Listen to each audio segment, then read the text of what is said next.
जय माता दी। हम क्लास 9th की बी हाइव बुक डिस्कस कर रहे थे। तो आज हम उसकी एक और पोम को डिस्कस करने जा रहे हैं जिसका नाम है no man are foreign. So no man are foreign by written by James Kirkup. And it means कि कोई भी इंसान, foreign means no man, foreign means कि कोई भी इंसान जो है, फॉरेन किसे कहते हैं हम, बिलोंग्स टू अनदर कंट्री। सो मतलब कोई भी इंसान फॉरेन नहीं है, दैट मीन्स कि कोई भी अनदर कंट्री से बिलोंग करने का मतलब कि हमने ये बाउंड्रीज सेट की है, ये भगवान ने नहीं की हैं। जो भी है अर्थ पूरी एक ही है। सो कोई फॉरेन नहीं है। सब यहाँ पे जो पॉइंट हैं वो यूनिवर्सल ब्रदरहुड की बात कर रहे हैं। This poem is followed by the chapter my childhood. Okay, so हम ये जो पोम डिस्कस करने जा रहे हैं, ये मेनली जो इसमें जो पोइट का जो कंसर्न है, उन्होंने यही कंसर्न शो किया है इसके अंदर, यूनिवर्सल ब्रदरहुड का, कि हमने उसको प्रमोट करना चाहते हैं। दैट मीन्स कि जो भी बाउंड्रीज हैं, जो भी चीजें हैं वो हमने सेट की हैं। हेट करते हैं हम लोगों से, वो भी हमने सेट की है, क्योंकि यूनिवर्स तो सबके लिए सेम है। जो वर्ल्ड है वो सबके लिए सेम है। सब लोग यहाँ पे आते हैं, एक तरीके से सब लोग खाते हैं। जैसे सबको ही अपना पेट भरने के लिए खाना खाना पड़ता है, या जब तक जीते हैं वो अर्थ पे हैं, या फिर वो मरते हैं, वो किस तरीके से मरते हैं। सो हर इंसान का सेम ही तो प्रोसीजर होता है। जो नेचर होता है वो भी सबके लिए एक होता है, कि जो भी लैंड है, सनशाइन है, वो सब कुछ नेचर ने तो नहीं बांटा है। इसीलिए यहाँ पर जो यूनिवर्सल ब्रदरहुड की बात करते हुए पॉइंट जो हैं, वो चाहते हैं कि हमें पीस रखनी चाहिए और हम सब एक हैं। इस चीज को उन्होंने बताया है इस पोम में। हम इसका बिफोर यू रीड पार्ट देख लेते हैं। Have you ever thought of some people as strange और अदर कंट्रीज एज फॉरेन? हमने ये सब कुछ सुना हुआ भी है, देखा है, सोचा है कि कुछ लोग जो होते हैं, जो अजनबी होते हैं या फिर जो अदर कंट्रीज के होते हैं, उनको हम फॉरेन कहते हैं। We have many ways of thinking of other people as different from us as them. They may belong to a different country और स्पीक ए डिफरेंट लैंग्वेज।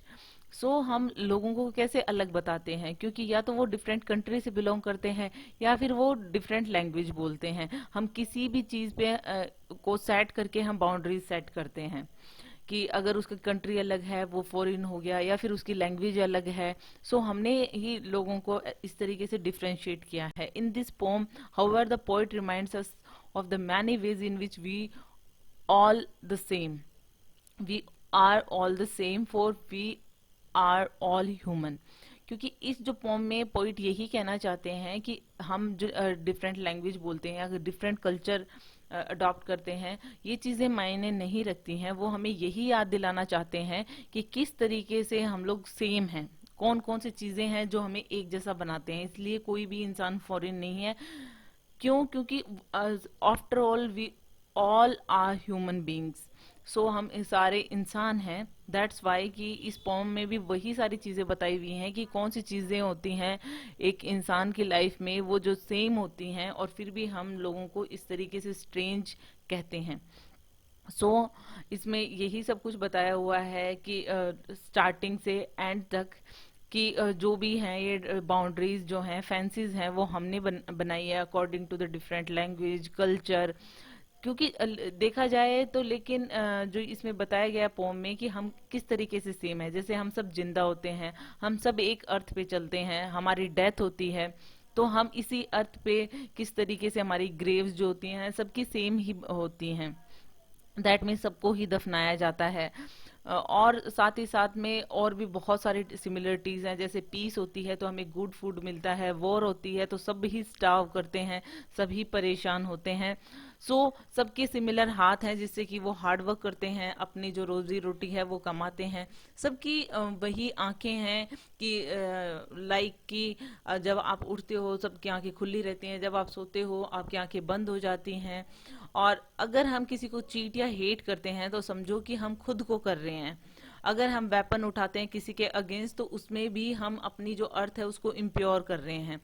यहाँ पे मतलब इन सारे जो वेज, कितनी सारी चीजें जो पोम में बताई हैं, कि जिससे कि इंसान जो है सिमिलर है, एक जो अपनी लाइफ में जो मेन चीजें होती हैं वो सारी सिमिलर ही अडॉप्ट करके चलता है, फिर भी अगर वो वॉर करता है तो वो अपनी मदर अर्थ को पोल्यूट ही कर रहा है। सो हम फर्स्ट पैराग्राफ देख लेते हैं, इस पोम का फर्स्ट स्टैंजा देखते हैं। Remember no man are strange, no countries foreign. ये बहुत ही अच्छी लाइन है कि नो, कोई भी इंसान स्ट्रेंज नहीं है, कोई भी कंट्री जो है वो फॉरेन नहीं है, मतलब कोई भी यहाँ पे अजनबी नहीं है। किसी भी देश को, अदर कंट्री को हम कह देते हैं कि वो फॉरेन है, सो नहीं है वो। ये चीज हमें याद रखनी चाहिए। Beneath all uniforms a single body breathes like ours. So मतलब हर एक यूनिफॉर्म के नीचे, दैट मीन्स कि हर जो यूनिफॉर्म, मतलब किसी भी कंट्री की कोई भी यूनिफॉर्म हो, चाहे सोल्जर्स अलग अलग यूनिफॉर्म पहनते हैं, लेकिन उसके नीचे सांस लेने वाली जो बॉडी है वो सबकी एक ही है। जैसे हमारी है वैसे ही वो भी किस तरीके से जिंदा है, या फिर मरने के बाद क्या होता है, सबके साथ सेम ही तो चीजें होती हैं। सो कहीं ना कहीं जो बॉडीज हैं वो सेम हैं, यूनिफॉर्म्स डिफरेंट हैं। The land of brothers walk upon is earth like this in which we all shall lie. So और जिसमें हमारे भाई चलते हैं, दैट मीन्स कि जो जिसको हम फॉरेनर्स कहते हैं या फिर जो अदर कंट्रीज हैं, वो जो लोग हैं, वो जो भाई बंधु हैं, वो भी तो इसी अर्थ पे इसी तरीके से चलते हैं जैसे कि हम रहते हैं, उसी तरीके से वो भी रहते हैं। दैट मीन्स कि इस फर्स्ट स्टैंजा में पोइट ने क्या बताने की कोशिश की है कि कोई भी जो है स्ट्रेंज नहीं है, कोई भी कंट्री जो है वो फॉरेन नहीं है। जो भी कुछ है वो सब कुछ बॉर्डर्स की वजह से है, वो बॉर्डर्स हमने ही बनाए हैं। बीनीथ का मतलब आप सब समझते हैं, अंडर, स्ट्रेंज मतलब अननोन, कि कोई भी स्ट्रेंज नहीं है, कोई भी हमसे अननोन नहीं है। जो भी बॉर्डर सेट किए हैं, जो भी कंट्रीज हमने बनाई है, डिफरेंट डिफरेंट कंट्रीज, वो सब कुछ हमने सेट किया है। सो यहाँ पर कोई भी ऐसी कंट्री नहीं है जो कि फॉरेन है, वो एक ही अर्थ पे सब लोग हम रहते हैं। सो हमारी जो लैंड है वो एक है, उसमें कोई बॉर्डर्स नहीं है, वो हमने सेट किए हुए हैं। सो इसी फीलिंग के साथ में इस फर्स्ट स्टैंजा में उन्होंने यही बताने की कोशिश की है कि अर्थ पे ये जो सब कुछ हम कर रहे हैं ये सिर्फ ह्यूमन रेस है। क्योंकि जो लोग हैं, बीनीथ ऑल यूनिफॉर्म्स, जितनी भी यूनिफॉर्म है जो सोल्जर्स पहनते हैं वो डिफरेंट कंट्रीज की डिफरेंट होती हैं, लेकिन जो उनके अंदर का जो इंसान है, जो ह्यूमन बीइंग है, वो तो सेम ही है। गॉड ने ही हम सबको बनाया है, हम सब एक सिमिलर वे में जिंदा हैं, हम सब जो सांस लेते हैं वो एक सेम प्रोसेस है। सो वो कह रहे हैं इन्हीं सोल्जर्स को जो है ब्रदर्स कहा जा रहा है यहाँ पे, कि जो भी लोग हैं वो हमारे भाई बंधु हैं। सो हम एक ही इस मदर अर्थ पे किस तरीके से चलते हैं, जिंदा रहते हैं, और उसके बाद में यहीं पे हम मरते हैं, तो यहीं पे हमारी ग्रेव बनती हैं। सो रहना और या फिर मरना इसी अर्थ पे है, तो हम बहुत सारी चीजों में सिमिलर हैं। तो यहाँ पे पोइट ने जो है फर्स्ट स्टैंजा में यही बताने की कोशिश की है। अब हम देख लेते हैं सेकंड स्टैंजा। सेकंड स्टैंजा में क्या कहना चाह रहे हैं, they too aware of sun and air and water. हमारी तरह जो भी जो फॉरेन, दैट मीन्स कि अदर कंट्रीज में जो लोग रह रहे हैं, वो भी सन, एयर, वाटर उसी तरीके से अवेयर हैं, वही यूज करते हैं जो हम कर रहे हैं। Are fed by peaceful harvest by war's long winter starved. और इस तरीके से कि वो भी इसी तरीके से सन, एयर, वाटर को यूज करते हैं, उनको भी जिंदा रहने के लिए इन सब चीजों की जरूरत होती है। साथ ही साथ में उनको जब पीस होती है तो वो उनकी बहुत अच्छी फार्मिंग कर सकते हैं, वो बहुत अच्छे से खाते हैं। लेकिन वहीं पे अगर वॉर और विंटर होती है तो वो भी स्टार्व करते हैं, बहुत ज्यादा ठंड होती है या फिर वॉर होती है, उस टाइम पे बहुत सारे लोग जो होते हैं स्टार्व करते हैं। Their hands are ours and in their lines we read a labour not different from our own. उनके भी वही हाथ हैं, उनकी जो लाइंस हैं अगर हम उसमें देखें तो उनका जो लेबर है, जो उनका वर्क है, वो हमसे डिफरेंट नहीं है, कि मतलब वो भी मेहनत करते हैं, उनके भी वैसे ही जैसे हमारे हैं सेम हाथ होते हैं, वो भी काम करते हैं। दैट मीन्स कि इस स्टैंजा में भी जो पॉइंट है वो यही बताने की कोशिश कर रहे हैं कि जिसे हम फॉरेन कहते हैं, जिन्हें हम स्ट्रेंज लोग कहते हैं, वो भी इसी कंट्री से बिलोंग करते हैं, उनको हमने ही इस तरीके से फाइट करते हैं या डिस्क्रिमिनेट कर रखा है। जो नेचर होता है हर इंसान का या फिर जो वो फेस करते हैं वो सब कुछ एक है। जिस तरीके से यहाँ पे सनलाइट, एयर और वाटर का बता रखा है कि sunlight, air and water equal हैं, क्योंकि गॉड ने इन्हें अलग अलग नहीं बनाया है कि गॉड हर एक ह्यूमन बीइंग जो है उनको इन सब चीजों की जरूरत होती है, चाहे वो डिफरेंट कंट्री में हो तो भी यही सारी चीजें वो भी यूज करते हैं। वही आगे लाइन में क्या बता रखा है कि जो जिस तरीके से अगर पीसफुल होती है कंट्री में, पीस होती है, हमारी अर्थ पे पीस होगी तो हम बहुत अच्छे से फार्मिंग कर सकते हैं, बहुत अच्छे से रह सकते हैं। क्योंकि जब यहाँ पे वॉर नहीं होगी तो हम आराम से रह सकते हैं, अच्छा खा सकते हैं, रिलैक्स रह सकते हैं लाइफ में। लेकिन अगर वॉर्स और विंटर टाइम में लोग स्टार्व करते हैं, क्योंकि वॉर्स जो होती हैं वो किसी के लिए अच्छी नहीं होती हैं, सो वो उनके लिए भी वही होता है। अगर उन पीस है तो वो बहुत अच्छे से रह पाएंगे। हमारे जिस तरीके से हम अगर पीस है अच्छे से रह सकते हैं, उसी तरीके से उनमें भी अगर पीस रहेगी, वो भी अच्छे से रहते हैं, पीसफुली रहते हैं, तो वो अच्छे से सारे काम कर पाते हैं। अगर वॉर होगी तो सिर्फ हम ही सफर नहीं करेंगे, वो भी सफर करते हैं। दैट मीन्स कि सारी चीजें सेम ही तो होती हैं, आफ्टर ऑल वो भी ह्यूमन बींग्स हैं। क्योंकि वॉर के टाइम पे उन्हें भी खाना नहीं मिलेगा अगर हम सफर करते हैं उस टाइम पे, तो कोई भी इंसान हो, चाहे वो फॉरेन से बिलोंग करता हो, चाहे अदर कंट्री, दैट मीन्स कहीं से भी बिलोंग करता हो, वो हमारे ही तरह है, हम सेम ही हैं सब।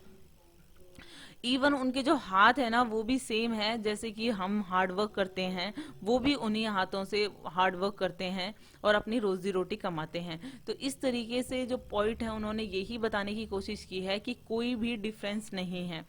अगर कोई अनदर कंट्री से भी अगर कोई पर्सन है तो वो भी हमारे जैसा ही है। Now we are going to understand the third stanza of this poem. Third stanza में क्या है? Remember they have eyes like ours that wake or sleep and strengthen that can be won by love in every land is common life that all can recognize and understand. इसमें क्या बताया गया है? Remember कि याद रखो कि जो उनकी आंखें हैं वो भी हमारी तरह ही होती हैं। हम उठते हैं तो हमारी आंखें खुलती हैं, सोते हैं तो हम आंखें बंद करते हैं, जो हम कर रहे हैं वैसा ही वो भी करते हैं।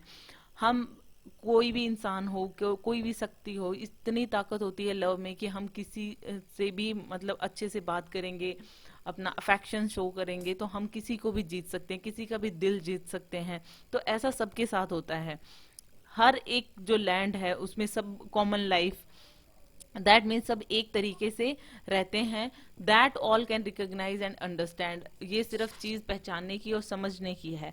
तो इस स्टेंजा में भी पॉइंट जो है वो क्या कह रहे हैं रीडर को कि हमारा जो माइंड है वो जो अदर जो अनदर कोई कंट्री है या फिर जिसे हम फॉरेन कहते हैं उन्हीं की तरह होता है, उन्हीं की तरह हम सोचते हैं। हम उन्हें एनिमी सोचते हैं लेकिन जो चीजें होती हैं वो बिल्कुल सिमिलर ही होती हैं। जैसे कि गॉड ने एकदम सबको सिमिलर ही बनाया है कि जो आईज हैं उनके पास भी वैसी ही आंखें हैं, जो कि वो जगते हैं तो वो खुलती हैं, सोते हैं तो वो क्लोज हो जाती हैं। सिमिलरली अगर स्ट्रेंथ होती है, किसी भी स्ट्रेंथ को हम जो है जीत सकते हैं through love.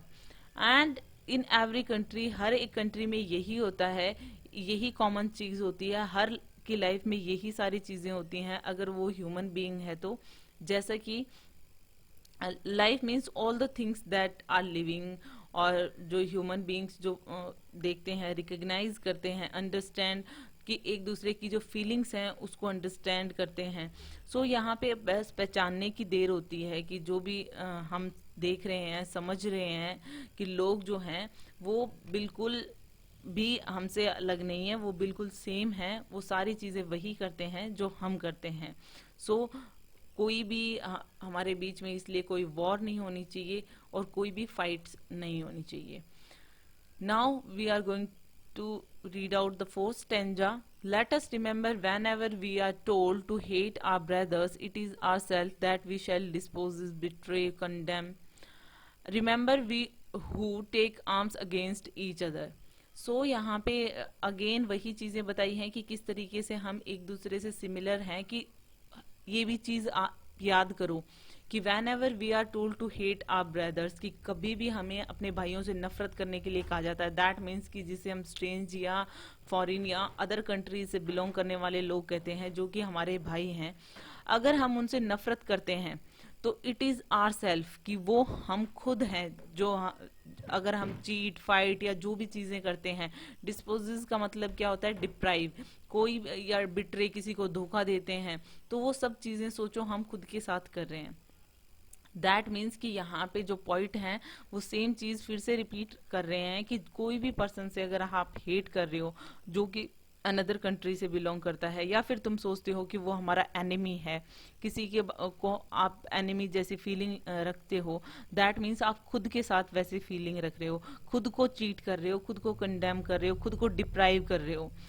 So remember we who take arms against each other, और याद रखो कि अगर हम किसी और के लिए, कि दैट मीन्स कि अगर नेगेटिव सोचेंगे हम और एक दूसरे को अगर हम दुश्मन मानेंगे और अगर हम वॉर करेंगे, तो दोनों ही जो साइड हैं, दैट मीन्स कि हम हैं, चाहे हमारे ऑपोजिट में जो फाइट कर रहा है हमसे, दोनों का ही नुकसान है। जब भी हम वेपन्स उठाते हैं एक दूसरे के लिए, दैट मीन्स कि वॉर करने के लिए या फाइट करने के लिए, then we are going to read this last stanza. इसमें बताया हुआ है कि तो क्या होता है कि अगर हम एक दूसरे से वॉर करते हैं तो it is the human earth that we defile, that means कि लास्ट स्टैंजा में क्या बताया है कि एक दूसरे से अगर हम वॉर करेंगे तो वो सिर्फ मदर अर्थ है, that means defile, that means make dirty और पॉल्यूट, कि वो मदर अर्थ है जिसे हम पॉल्यूट करेंगे। ओके अगर हम एक दूसरे से वॉर करेंगे, जिसे हम एनिमी समझते हैं, उससे वॉर करेंगे तो हम उसे पॉल्यूट कर रहे हैं। Or hells of fire and dust outrage the innocence of air that is everywhere our own. और अगर हम फायर मतलब वॉर करते हैं हम किसी के साथ में, तो उसमें जो फायर होती है, जो डस्ट होती है, जो भी कुछ वो चीजें वॉर की वजह से जो फैलती हैं, वो क्या करती हैं, सिर्फ और सिर्फ एयर को गंदा करती हैं, जो कि हर जगह पे है। हम सिर्फ उनकी एयर को गंदा नहीं कर रहे हैं, एयर तो हर जगह पे है, तो वो हमारी खुद की भी है, सो हम उसे गंदा कर रहे हैं। Remember no man are foreign and no countries strange, ये हमारी जो फर्स्ट लाइन है ये अगेन रिपीट हुई है, कि इसलिए जो पॉइंट है वो कह रहे हैं कि remember no man are foreign, कोई भी इंसान जो है वो स्ट्रेंज नहीं है और कोई भी कंट्री स्ट्रेंज नहीं है, डिफरेंट नहीं है, क्योंकि हम कुछ भी चीज फैलाते हैं। दैट मीन्स कि यहाँ पे पहले वाले जो फोर्थ स्टेंजा में जो बात कही गई थी कि हम कुछ भी करते हैं, किसी को चीट करते हैं, किसी से फाइट करते हैं, दैट मीन्स हम खुद से कर रहे हैं, क्योंकि जैसा कि लास्ट स्टेंजा में बताया गया है कि अगर हम ऐसा करते हैं, वॉर करते हैं और कोई भी फायर डस्ट या फिर कोई भी पॉल्यूशन फैलता है, तो उसमें सिर्फ सामने वाले का नुकसान नहीं होता है, आपका भी होता है। आउटरेज ऑफ इनोसेंस ऑफ का मतलब होता है कि वॉयलेट द प्योरिटी ऑफ, कि हम जो एयर की जो प्योरिटी खराब कर रहे हैं, तो वो सिर्फ प्योरिटी हम सामने वाले के लिए नहीं कर रहे हैं, क्योंकि एयर तो हर जगह पे है, तो हम अपनी एयर को भी पॉल्यूट कर रहे हैं। दैट मीन्स कि कोई भी जिसको हम एनिमी समझ रहे हैं, एक्चुअल में वो हमारे ब्रदर्स हैं और हमें उनके लिए ऐसी फीलिंग नहीं रखनी चाहिए। दैट मीन्स कि यहाँ पे जो लास्ट स्टैंजा में अगेन यहाँ पे पॉइंट ने वही बताने की कोशिश की है कि जब हम वेपन्स उठाते हैं, जब हम वॉर करते हैं किसी पर्सन के अगेंस्ट या किसी कंट्री के अगेंस्ट, तो हम क्या करते हैं, अर्थ को डर्टी करते हैं, हमारी मदर अर्थ को गंदा करते हैं, पॉल्यूट करते हैं। क्योंकि वेपन से क्या होता है, हम लोग मरते हैं, उनकी जो बॉडीज होती है वो जो अर्थ को डर्टी करती हैं, डेड बॉडीज जो होती हैं, और क्या होता है उसमें जो खून खराबा होता है या फायर होती है या डेथ्स होती हैं, इनसे क्या होता है, सिर्फ हम मदर अर्थ को पॉल्यूट करते हैं। जो अर्थ पे जो डेड बॉडीज होती हैं वो अर्थ को इम्प्योर करती हैं, फायर होती है, स्मोक होती है, डस्ट होती है, इससे क्या होगा, इससे जो एयर है वो पोल्यूट होगी, वो डर्टी होगी। सो जो हम अपनी ही एयर को पोल्यूट कर रहे हैं, उसी की प्योरिटी को हम खराब कर रहे हैं। तो यही मैसेज देना चाहते हैं पोइट जो हैं, कि हम किसी वॉर में जब भी हम पार्ट लेते हैं या कोई भी वॉर करते हैं, तो फाइनली हमारा ही नुकसान होता है, क्योंकि कोई भी इंसान फॉरेन नहीं है, कोई भी कंट्री स्ट्रेंज नहीं है, क्योंकि हम सारे ब्रदर हैं। सो जैसा कि मैंने बताया कि यूनिवर्सल ब्रदरहुड का यहाँ पे जो बताना चाह रहे हैं जो पोइट हैं, कि हम सब एक हैं। सो यहीं पे लास्ट जो स्टेंजा में है उन्होंने फिर से वही बात कही है कि हम सब एक हैं, कोई no man are foreign, no country strange, हम सब एक हैं और अगर हम किसी का नुकसान करते हैं तो हम अपनी मदर अर्थ का नुकसान कर रहे हैं। Hope you like it. If you like it please hit the thumbs up button, please please please subscribe the channel, put your views and suggestion in comment section. So thank you.